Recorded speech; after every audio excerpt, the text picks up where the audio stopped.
Au bout de la commune.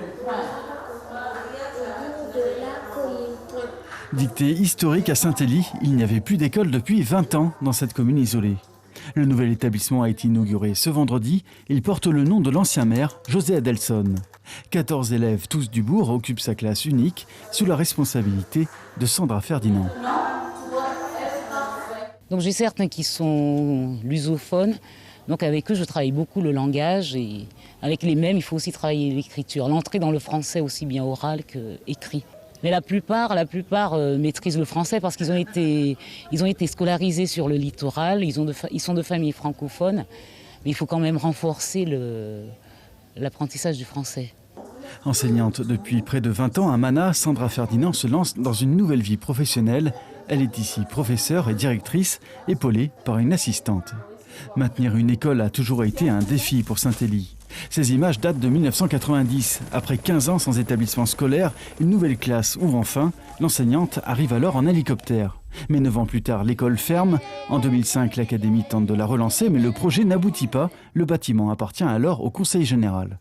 Aujourd'hui, c'est la mairie qui a fait construire l'édifice. Il y a une volonté manifeste de la commune d'avoir une école. Il y a une volonté de notre part qui rentre dans la politique académique que nous menons, c'est-à-dire d'essayer de rapprocher l'école des enfants.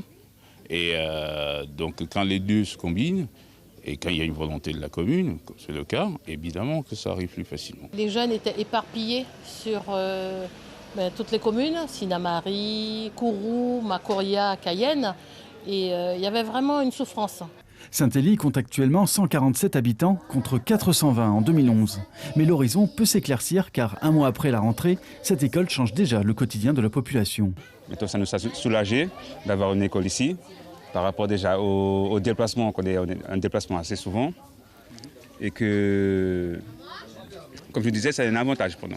Donc maintenant les enfants sont sur Saint-Élie et c'est rentable.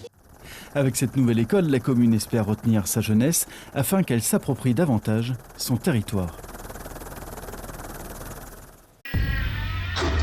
Suivez l'info sur Guyana Première, télé, radio et internet.